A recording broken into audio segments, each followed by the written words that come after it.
उत्तर प्रदेश के निकाय चुनाव में हाई कोर्ट का बड़ा फैसला सामने आया। इसी पर बातचीत के लिए हमारे साथ उत्तर प्रदेश के उप मुख्यमंत्री केशव प्रसाद मौर्य मौजूद है। सर, आरक्षण के नोटिफिकेशन को कोर्ट ने रद्द कर दिया। अब सरकार का अगला रुख क्या होगा, क्योंकि कोर्ट ने कहा है कि बिना आरक्षण के आपको चुनाव कराना है तो आप करा लीजिए, नोटिफिकेशन जारी कीजिए। अभी आज ही हम लोग कोशिश कर रहे हैं कि जो विधि विशेषज्ञ हैं और जो वरिष्ठ अधिकारी हैं उनके साथ बैठक करके परामर्श करेंगे। लेकिन एक बात मैं स्पष्ट कर देना चाहता हूं कि पिछड़े वर्ग के आरक्षण को लेकर के कोई समझौता नहीं है और माननीय उच्च न्यायालय ने जो भी आदेश दिया है उस पर कोई टिप्पणी नहीं है। आदेश का अध्ययन करेंगे, लेकिन पिछड़े वर्ग के आरक्षण की प्रक्रिया को पूरा करने के लिए जो निर्णय लेना है वो बैठक के बाद लिया जाएगा। आप लोग सुप्रीम कोर्ट का रुख अपनाएंगे?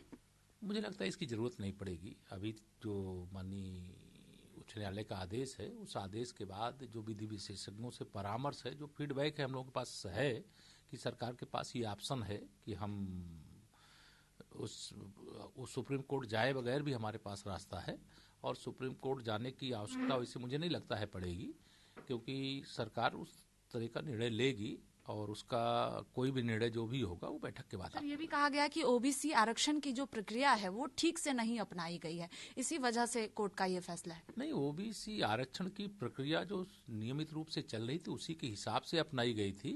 इसमें कुछ टेक्निकल कारण रहे होंगे। अब माननीय उच्च न्यायालय के आदेश पर मेरी तरफ से कोई टिप्पणी उचित नहीं है, लेकिन हम इतना जरूर कहना चाहते हैं कि हम चुनाव भी समय से कराना चाहते हैं, लेकिन माननीय उच्च न्यायालय के आदेश के बाद जो आगे की प्रक्रिया है उसको आज बैठक करके उस पर निर्णय लेकर के और चुनाव भी हो और पिछड़ों का आरक्षण भी प्राप्त हो और उसमें किसी भी प्रकार से कोई बात करने की और आवश्यकता नहीं है और कहीं आगे मुझे लगता है किसी और न्यायालय में जाने की जरूरत। सर, आम आदमी पार्टी के राज्यसभा सांसद है संजय सिंह, उन्होंने ट्वीट करते हुए कहा है कि सरकार ने गलत आरक्षण जानबूझकर कराया है।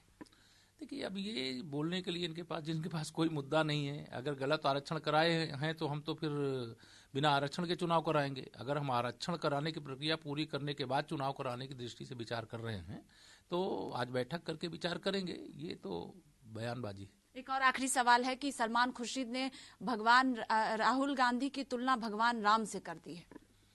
देखिए, वो कोई भी तुलना कभी कुछ कौन बता देता है, किसी को कुछ बता देता है, लेकिन उनके अंदर अगर उनको भगवान श्री राम जी नजर आते हैं तो मैं उनको कुछ कहूंगा नहीं, लेकिन भगवान राम भगवान श्री राम है और श्री राहुल गांधी जी राहुल गांधी। बहुत शुक्रिया बातचीत के लिए। देखिए, आप सुन रहे थे सीधे तौर पर उत्तर प्रदेश के डिप्टी सीएम केशव प्रसाद मौर्य को। कैमरा पर्सन रोहित के साथ स्वाति पाठक, भारत समाचार, दिल्ली।